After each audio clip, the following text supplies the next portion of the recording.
자, 이 시간은 민수기 강의 9번째 시간입니다. 오늘은 지난주에 계속 이어서 성막을 옮길 때에 지켜야 할 규칙 두 번째 말씀의 제목으로 하나님의 거룩한 말씀을 증거하겠습니다. 민수기의 히브리어 제목을 보게 되면 그 제목이 이 광야에서라고 되어 있는 것을 볼 수 있습니다. 이 히브리어 제목은 이 민수기 이 성경책에 제일 처음에 기록되어 있는 단어를 그냥 있는 그대로 따와서 부른 것이긴 합니다만, 그럼에도 불구하고 이 민수기 전체의 이 내용과 주제를 아주 잘 보여주고 있는 적절한 제목이라고 할 수 있겠습니다. 하나님께서는 이스라엘이 광야에서 살았던 약 40년간의 기간 동안에 항상 변함없이 그들과 함께 계셨습니다. 비록 이스라엘은 하나님 앞에 계속 범죄함으로 언약을 깨뜨렸지만 하나님은 그들을 버리지 아니하시고 당신의 언약을 영원히 지키셨습니다. 여러분, 그러면 우리 성도들은 이스라엘의 이러한 광야 생활을 보면서 무슨 생각을 해야 하겠습니까? 우리는 이 광야 생활이 바로 우리 삶의 여정의 이 모형이라는 사실을 생각해야 합니다. 이스라엘의 이 광야 생활 40년이 항상 힘들고 어려웠던 것과 같이 우리 성도들 역시 이 광야와 같이 힘든 세상에서 살고 있습니다. 자, 그러면 왜 우리에게는 이 세상이 평안한 곳이 아니라 광야일 수밖에 없는 것이겠습니까? 자, 그 이유는 우리가 이 세상의 실체를 알고 있기 때문이고, 또한 우리의 소망을 이 세상에 두지 않기 때문입니다. 여러분, 우리는 이 세상이 죄로 인하여서 타락하고 부패했다는 사실을 잘 알고 있지 않습니까? 과거 노아 시대에 그러했던 것처럼 하나님께서는 지금 이 시대에도 이 세상 모든 사람들의 마음속 생각이 악하기만 한 것을 다 보고 계십니다. 그리고 이 세상은 결국 그 사람의 죄로 말미암아서 불로 심판하기 위하여 잠시 간수하고 있는 것에 지나지 않습니다. 물론 지금 이 세상의 불신자들은 지금 이 땅, 이 세상을 낙원으로 만들기 위해서 온갖 노력을 하고, 또한 이 세상의 기술과 과학 문명을 발전시켜서 어떻게 해서든 우리의 모든 문제를 극복해 보기 위해서 애쓰고 있습니다. 그렇게 함으로써 그들은 계속 최선을 다해서 세상의 즐거움과 편리함을 극대화시키기 위해서 삶을 다 바치고 있죠. 그리고 그러한 과정 속에서 그 세상 사람들은 많은 성취감과 즐거움을 느끼고 있습니다. 그리고 또한 그들은 이 세상, 이 땅이 너무나 좋고 너무나 즐겁고 사랑스럽다고 생각할 것입니다. 자, 물론 그러한 이 땅의 활동들 역시 그것을 우리가 소명감을 가지고 하나님의 영광을 위해서 행한다면 그것은 우리에게 유익한 것입니다. 하지만 하나님을 모르는 이 세상은 항상 자기의 영광과 자기의 유익을 위해서만 모든 일을 하고 있죠. 우리 성도들은 그러한 이 불신앙의 세상의 이 상태를 알고 있기 때문에 이 세상에 속한 모든 일들을 결코 마냥 즐거워할 수가 없는 것입니다. 여러분, 특히 우리 성도들은 진리에 맞추어서 살려고 할 때에 이 세상의 미움을 받을 수밖에 없습니다. 이 세상은 결국 이 공중권세 잡은 이 마귀와 이 죄의 세력에 속해 있기 때문에 그리스도의 나라에 속한 자들을 미워하게 되어 있습니다. 그러므로 우리는 하나님의 영광과 그분의 나라를 위해 살면 살수록 이 세상으로부터는 오해와 미움과 공격을 받을 수밖에 없는 것입니다. 자, 그렇기 때문에 우리 성도들에게 이 세상은 이 죄악에 대한 탄식과 믿음에 대한 박해가 있는 그런 광야가 되는 것이죠. 자, 그렇다고 한다면 어떻게 우리가 이러한 세상에 대해서 소망을 두고 살 수 있겠습니까?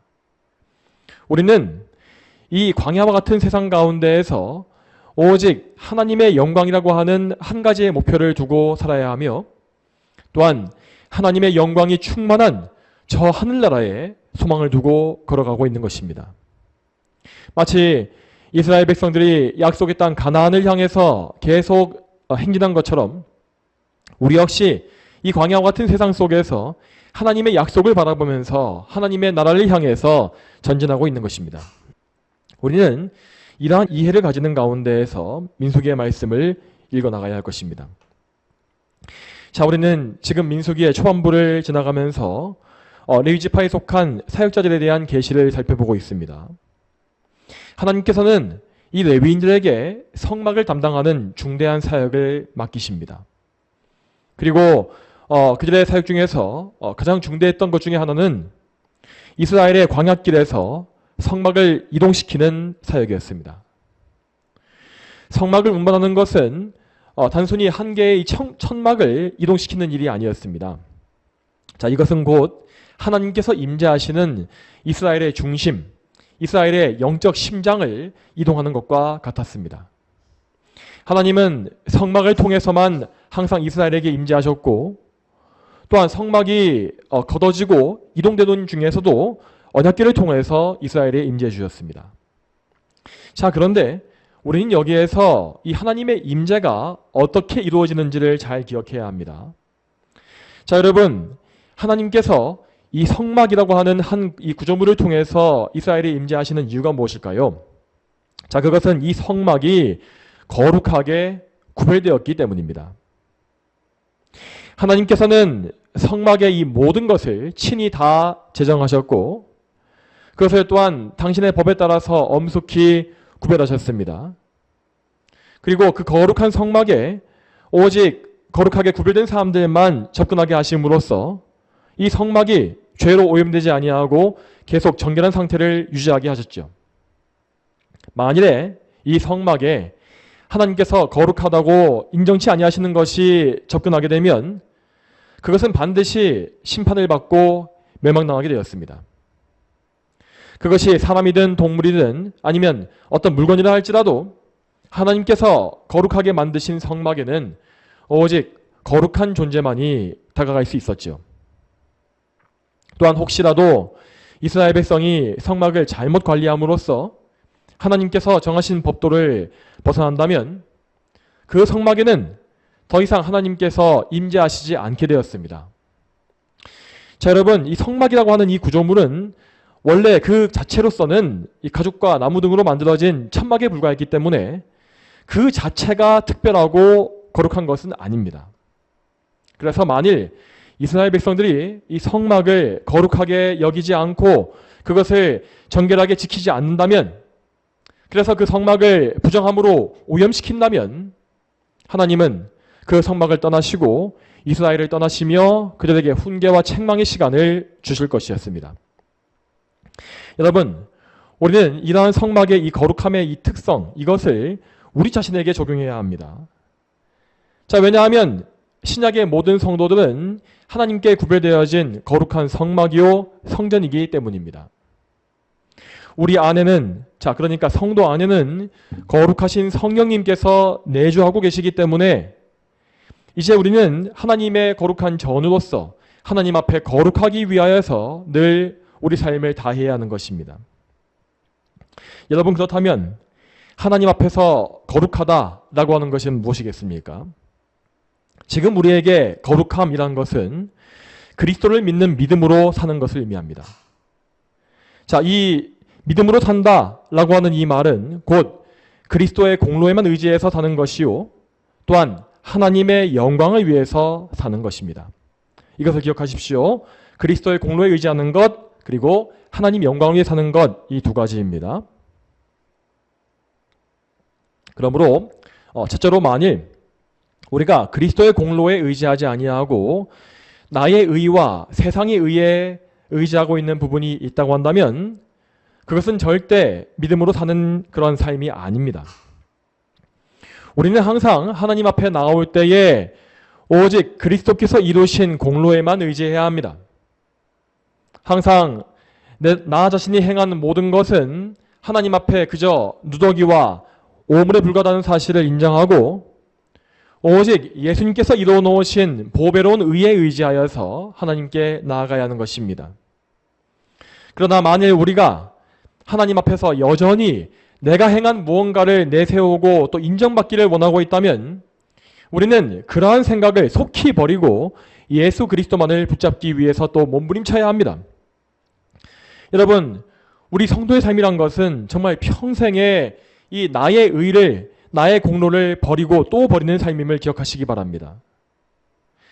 나 자신을 내세우고 싶은 그런 본성을 쳐서 복종시키고 오로지 내 안에 그리스도만 사시게 하시는 것, 나는 사라지고 그리스도께서 흥하시길 원하는 것, 또한 나의 취향과 나의 모습은 다 끊어지고 예수 그리스도께서 기뻐하시는 것만이 내 삶에 높여지길 바라는 것, 이러한 삶이 바로 믿음으로 사는 삶인 것입니다.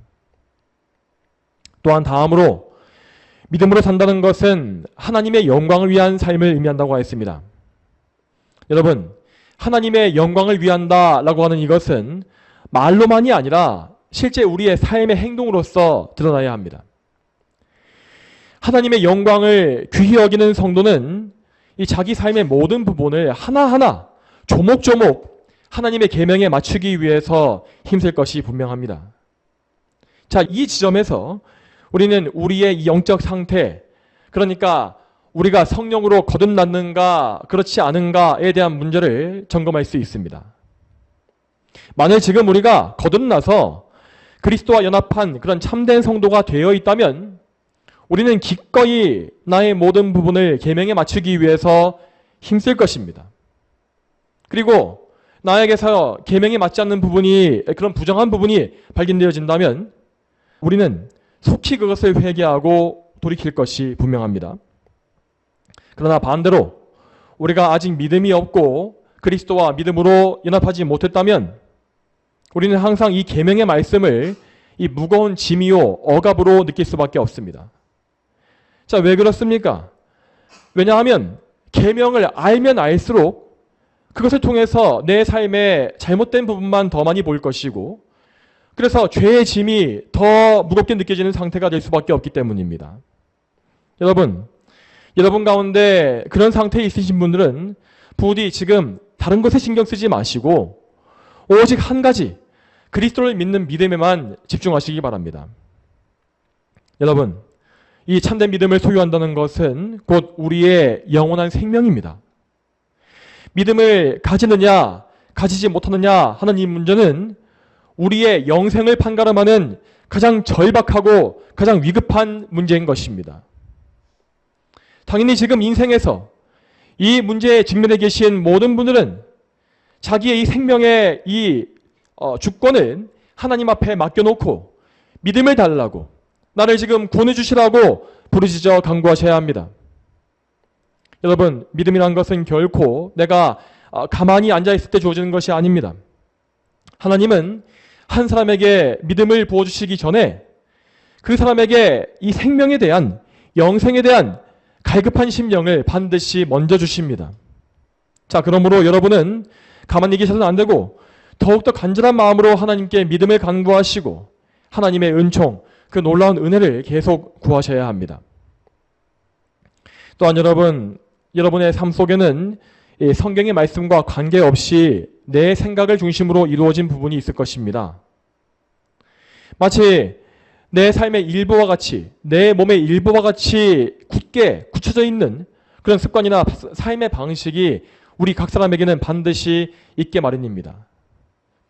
그러나 내가 아무리 오랫동안 해왔던 일과 또 경험해왔던 일이라 할지라도 그것이 그리스도의 뜻, 하나님의 계명, 성경에 어긋난다면 나는 과감하게 그것을 버리고 돌이켜야 합니다.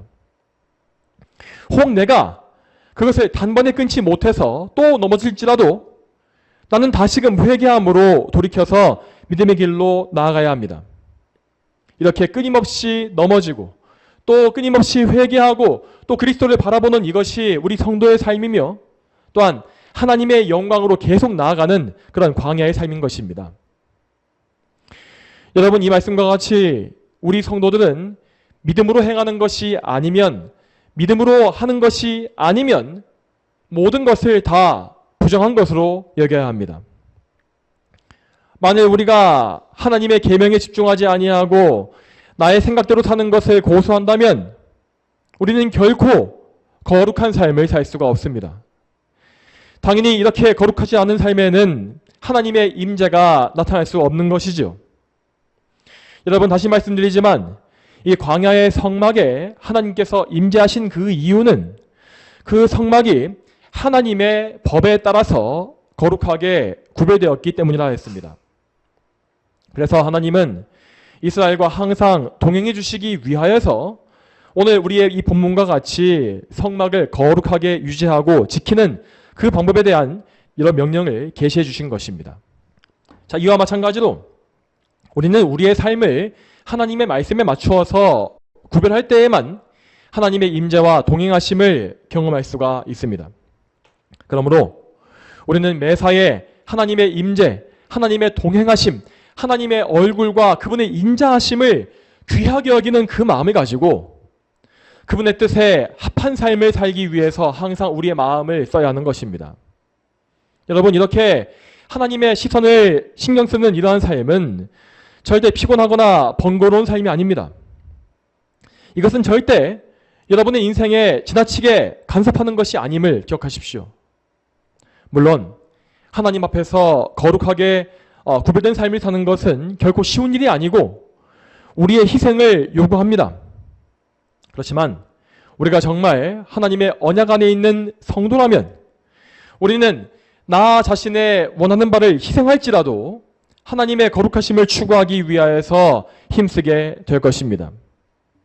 자, 이러한 의미를 생각하시는 가운데에서 오늘 본문의 말씀을 하나하나 살펴보겠습니다. 자, 하나님은 계속해서 레위 지파의 그핫 자손에게 이 성막 안에 성물을 운반하는 방법을 계시해주고 계십니다. 이 모든 법들은 하나님의 이 성막을 거룩하게 지키기 위하여서 반드시 필요한 영적 방편이었습니다. 먼저 11절과 12절 말씀을 다시 한번 읽어보겠습니다. 11절과 12절 말씀 같이 읽어보겠습니다. 자, 시작. 또 그들이 금제단 위에 청색천을 펼치고 그것을 다시 해달 가죽 덮개로 덮은 후에 채들을 꿰고 성소 안에 봉사를 위해 사용되는 모든 기구들을 취하여 청색천에 놓고 해달 가죽 덮개로 덮은 뒤에 매는 장대 위에 두도록 하여라. 아멘. 이 말씀에는 먼저 금제단이라고 하는 성물이 나와 있습니다. 자, 이것은 성소 안에 있는 분향단을 가리킵니다. 분향단은 성막 입구를 마주보고 있는 성물로서 지성소의 휘장, 그 바로 앞에 놓여져 있는 성물이었습니다. 제사장들은 저녁과 아침에 이 등잔대에 등불을 켜고 끄는 일을 하면서 동시에 분향단에 불을 가지고 들어가서 향을 피웠다고 되어 있습니다. 이렇게 함으로써 성막 안에는 항상 등잔대의 빛과 이 분향단의 향과 그 연기가 은은하게 채워지게 되어 있었습니다. 이 분향단은 대략 가로와 세로가 각각 45cm에 높이 90cm 정도의 작은 기물이었기 때문에 성인 남성이 혼자 옮기는 데에도 큰 어려움은 없었습니다. 그렇지만 이것은 지극히 거룩한 지성물이었으므로 절대 그것을 일반인이 눈으로 직접 보거나 손으로 만져서는 안 되었죠. 그래서 분향단은 먼저 제사장에 의해서 꼼꼼하게 덮여지고 운반용 채를 끼워 넣은 다음에야 레위인들이 옮길 수 있었습니다. 자, 또 계속 이어서 13절과 14절을 보겠습니다. 본문의 13절과 14절 말씀 같이 읽어보겠습니다. 자, 시작. 또 단의 재를 버리고 그 위에 자주색 천을 펼쳐놓고 그들이 단에서 사용하는 모든 기구들 곧 화로와 갈고리와 부삽과 대야 그리고 단의 모든 기구들을 그 위에 놓고 그 위에 해달의 가죽 덮개를 덮고 그것에 채들을 끼우도록 하여라. 아멘. 자, 이 말씀에 나와 있는 이 성물은 회막 외부에 있는 번제단입니다. 이 제단은 회막 입구를 마주보고 있는 이 회막의 뜰에 있었습니다. 이것은 이스라엘 백성들을 하나님께 나아갈 수 있게 해주는 중대한 통로와 같은 성물이었습니다. 모든 이스라엘 백성들은 자기의 재물, 그것이 소이든 양이든 염소이든 간에 그것을 가지고 와서 이 번제단에 불태워 바쳤고 그 희생물의 제사로 말미암아 하나님 앞에 받아들여지는 은혜를 누렸습니다. 그러면 이 번제단은 어떤 방식으로 운반되었겠습니까? 먼저 제사장들은 번제단에 남아있는 재를 버려야 한다고 되어 있습니다. 자, 이 재라는 것은 곧 희생제물을 태우고 남은 이 재와 찌꺼기를 의미합니다. 그런데 이 재는 결코 함부로 아무 곳에나 버려서는 안 되었고 이스라엘의 전체 진영의 바깥에 있는 각종 부정한 오물을 버리는 곳까지 가서 버려야 했습니다. 자, 우리는 이러한 행동의 영적 의미가 무엇인지를 알아야 합니다. 번제단에서 제물을 바치는 일이 무엇일까요? 자, 그것은 곧 그리스도의 십자가의 희생을 예표하는 것입니다. 그리고 그 제단에 남아있는 죄를 진영 밖에 버린다고 하는 것은 우리의 죄가 십자가를 통해서 완전히 다 불태워 처리되고 우리에게서 멀리 제거되었음을 의미합니다. 하나님은 참으로 우리 성도들의 죄악을 멀리 던져버리시고 그것을 절대 기억하지 않으실 것이라고 말씀하셨습니다. 그래서 하나님은 그러한 의미에서 이 제사장들에게 명령하시기를 번제단에 남아있는 죄를 이스라엘 백성 그 회중의 이 진영 밖에 멀리 내다버리라고 하신 것입니다. 그리고 우리가 13절 말씀을 계속 보게 되면 거기에는 자주색 천을 펼쳐놓으라는 말씀이 나와 있습니다. 여기 나와 있는 자주색 천이라는 것은 오직 번제단을 운반할 때에만 사용된 것이었습니다. 자, 다른 성물들의 경우에는 주로 청색의 보자기를 쓰는 것을 볼 수 있는데, 자, 그 청색은 곧 하늘에 계신 하나님을 상징하는 색이라고 지난주에 말씀드린 바 있습니다. 자, 그에 비해서 자주색은 왕의 건세와 고귀한 신분을 상징하는 색이었습니다.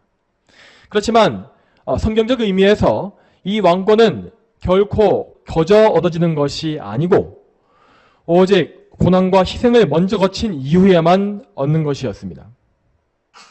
그래서 이 자주색은 고난을 통하여서 영광 받으신 예수 그리스도를 상징하는 색깔이라고 볼 수 있겠습니다. 이러한 맥락에서 우리 예수님은 헤롯에 의하여서 이 자주색 왕복을 입으시고 십자가의 길을 가신 것입니다.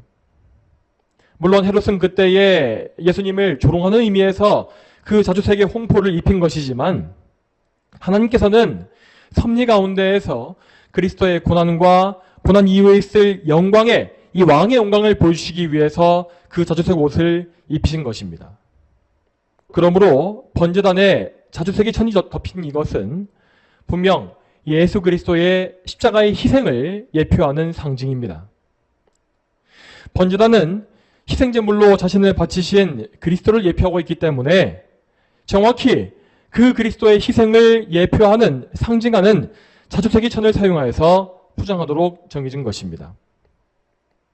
이렇게 제사장들은 번제단에 자주색 천을 펼치고 여러 가지 기구들을 함께 넣은 다음에 해달의 가죽으로 겉면을 보호했습니다. 자, 이렇게 함으로써 제사장들은 이스라엘의 5가지 성물들, 그러니까 언약궤와 진설병 상과 등잔대와 분향단, 번제단 등을 모두 운반할 준비를 마치게 되었습니다. 이렇게 모든 준비를 완료한 이후에 제사장들은 이 성물의 운반을 그앗 자손들에게 인계한 것입니다. 그러면 여기에서 잠시 분향단과 번제단에 대하여서 좀 더 깊은 내용들을 살펴보고 다음 구절을 보겠습니다. 우리가 이미 보았던 바와 같이 오늘 본문에는 분향단과 번제단을 운반하는 규정이 나와 있습니다.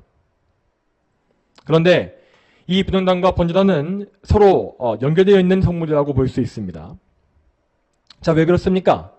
자, 왜냐하면 분향단에 향을 피우기 위해서는 자, 그 향을 위한 불을 반드시 번제단에서 취해서 가져와야 했기 때문입니다. 우리는 예전에 레위기 10장을 볼 때에 아론의 아들인 나답과 아비후가 죽임당한 사건을 보지 않았습니까? 바로 그때에 그들이 죽임당했던 이유가 바로 이 번제단에서 가져오지 않은 다른 불을 분향단에 바쳤기 때문이라고 되어 있습니다. 자, 그러면 왜 하나님은 번제단의 불 이외에 다른 불을 허락치 아니하신 것이겠습니까? 앞에서 보았던 바와 같이 번제단은 희생제물을 불살라 바치는 곳으로서 예수 그리스도의 희생을 예표한다고 하였습니다. 그러므로 번제단에서 취한 불이라는 것은 신약의 의미에서 그리스도의 공로에 의지하는 믿음을 의미하는 것입니다. 그리고 번제단에 이어져 있는 이 분향단의 경우에 거기에서 태워지는 이 향은 곧 성도들의 기도를 의미합니다. 우리가 구약과 신약의 말씀을 다 보게 되면 이 우리 성도들의 기도가 마치 향의 연기와 같이 하나님의 보좌 앞까지 올라간다라고 되어 있는 말씀을 자주 볼 수 있습니다. 자, 이러한 의미에서 분향단의 향이라는 것은 곧 성도들이 이 땅에서 하나님께 올리는 기도를 상징하는 것이 분명합니다. 자, 그러므로 잘 보시기 바랍니다. 자, 성도들의 기도를 상징하는 이 분향단은 반드시 번제단에서 가져온 불로만 그 향을 태워야 했습니다. 자, 이것은 곧 그러므로 우리의 기도가 오직 그리스도의 십자가의 공로에만 의지하여 드려져야 한다라는 사실을 보여주고 있는 것입니다. 따라서 우리는 나답과 아비후가 다른 불을 바쳤던 그 사건에 대한 경고를 다시 한번 마음속에 새겨야 합니다. 그 두 사람이 가져왔던 다른 불이라고 하는 것은 곧 그리스도 이외에 다른 것을 의지하는 거짓신앙 혹은 불신앙을 의미합니다.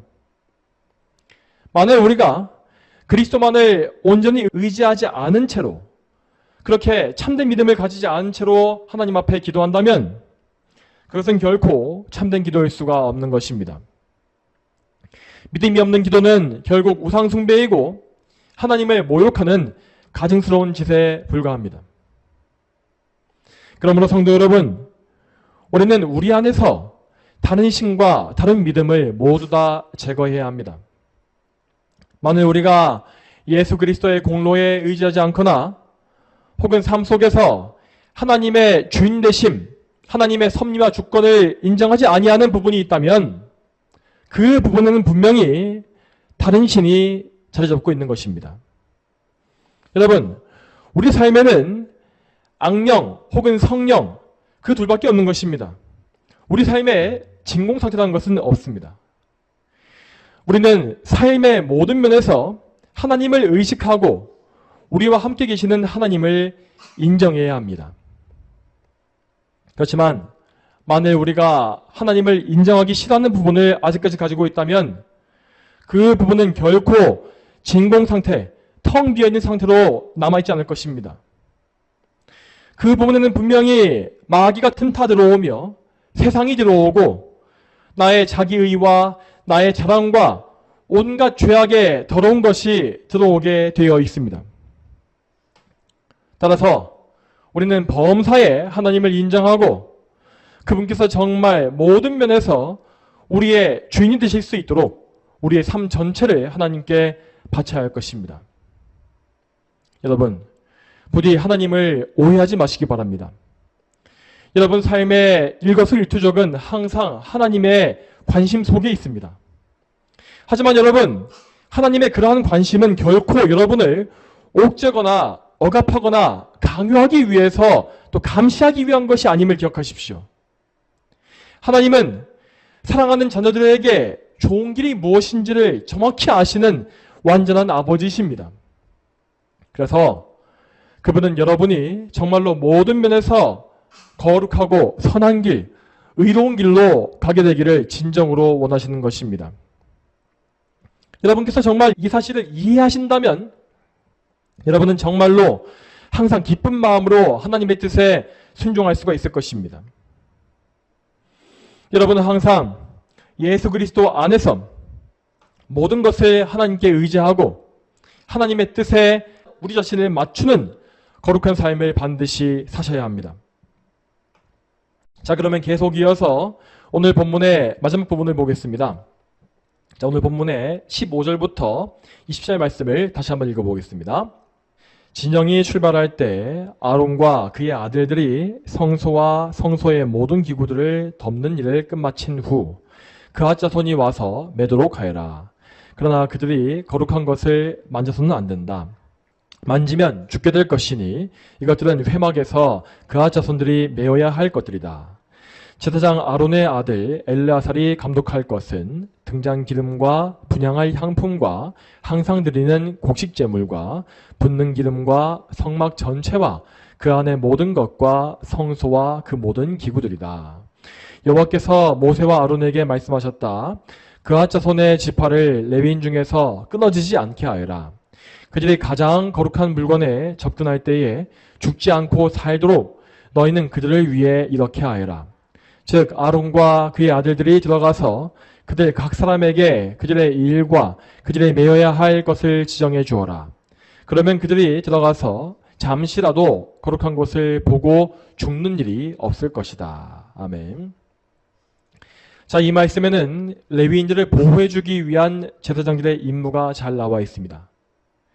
그들은 성막의 모든 성물들을 운반하기 위하여서 먼저 그것을 정말 세심하게 덮어서 가려놓고 또 채를 꿰어서 레위인들에게 넘겨야 했습니다. 이러한 일들을 먼저 하는 이유는 바로 레위인들이 잠시라도 거룩한 것을 보거나 만짐으로써 죽는 일이 없게 하려는 것이다 라고 되어 있습니다. 만일 제사장들이 이러한 임무를 소홀히 한다면 레위인들은 성막을 옮기는 이 임무를 하는 중에서 계속 죽임당할 수밖에 없을 것이고, 그러면 결국 그들은 그들의 후손을 이어가지 못하고 이 땅에서 끊어질 수밖에 없었습니다.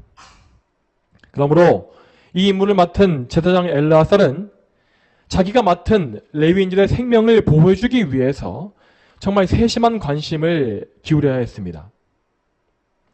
이처럼 제사장은 성막에서 제일 중대한 하나님의 일을 맡은 사람으로서 다른 사람의 생명까지도 맡아서 담당할, 또한 그들을 보호해야 할 책임이 있었던 것입니다.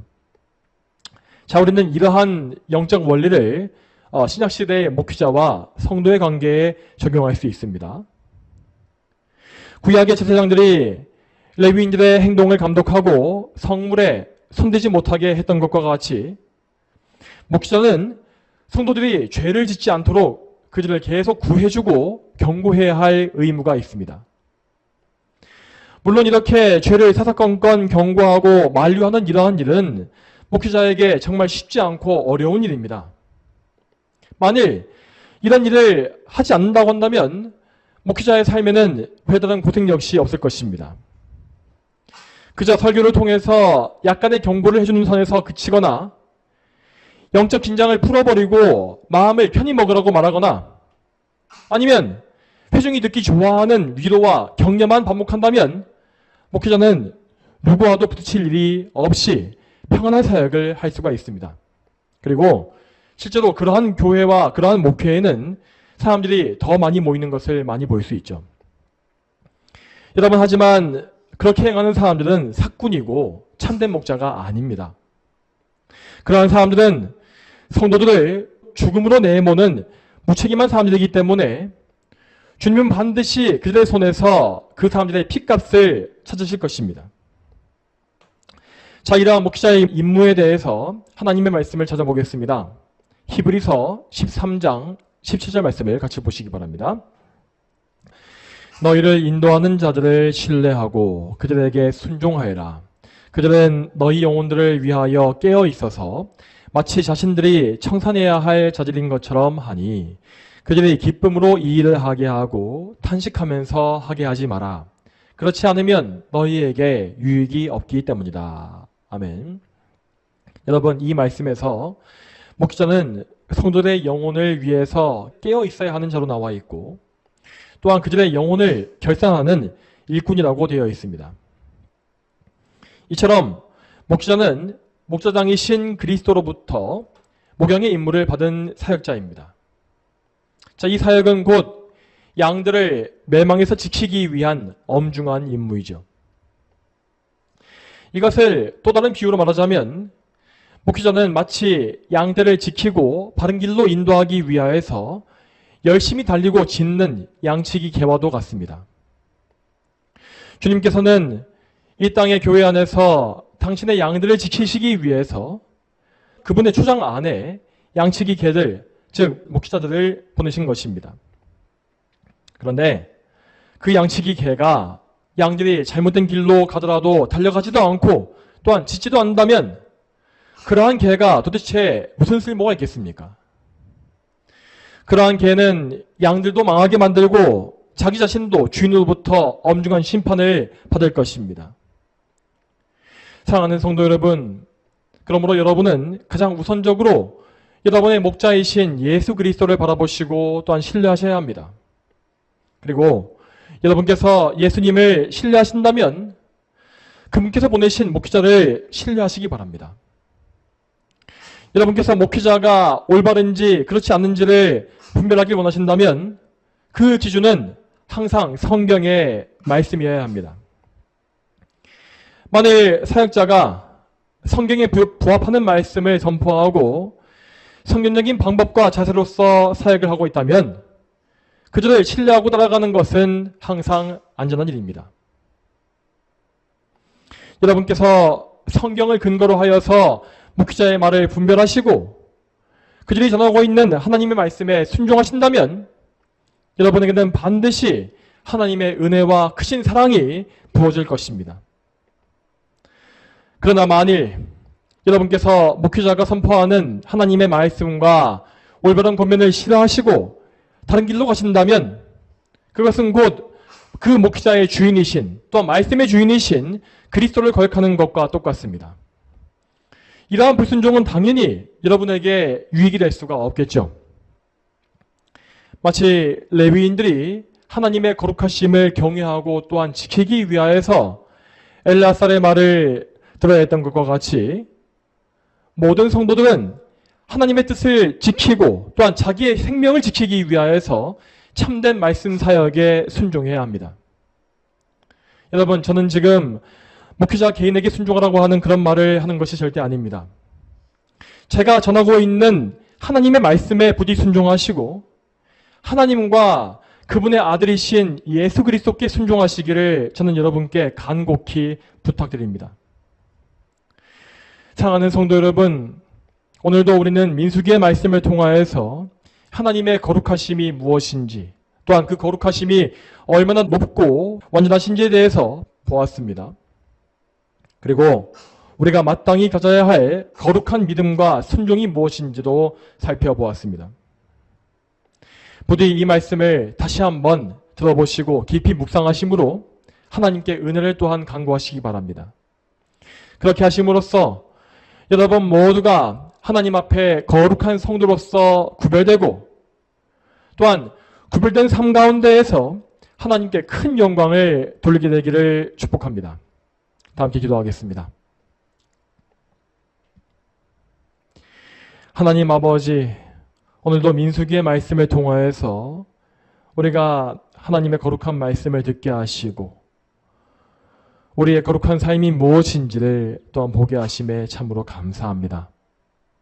하나님, 우리가 정말로 이 말씀에 순종하여 하나님 앞에 겸손한 회개의 마음을 가지길 소망합니다.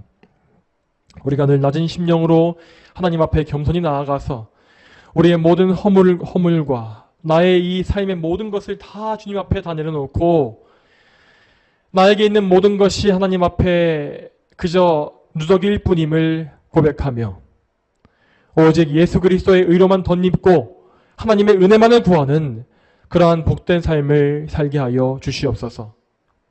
그리고 우리가 그렇게 예수 그리스도의 의로서 옷 입는 가운데에서 하나님께서 친히 부어주시는 능력으로 말미암아 하나님을 거룩하게 섬기는 그러한 거룩한 삶, 영광스러운 성도의 삶을 살 수 있도록 주여 저희를 인도하여 주시옵소서. 감사드리옵고 거룩하신 예수님의 이름으로 기도 올립니다. 아멘.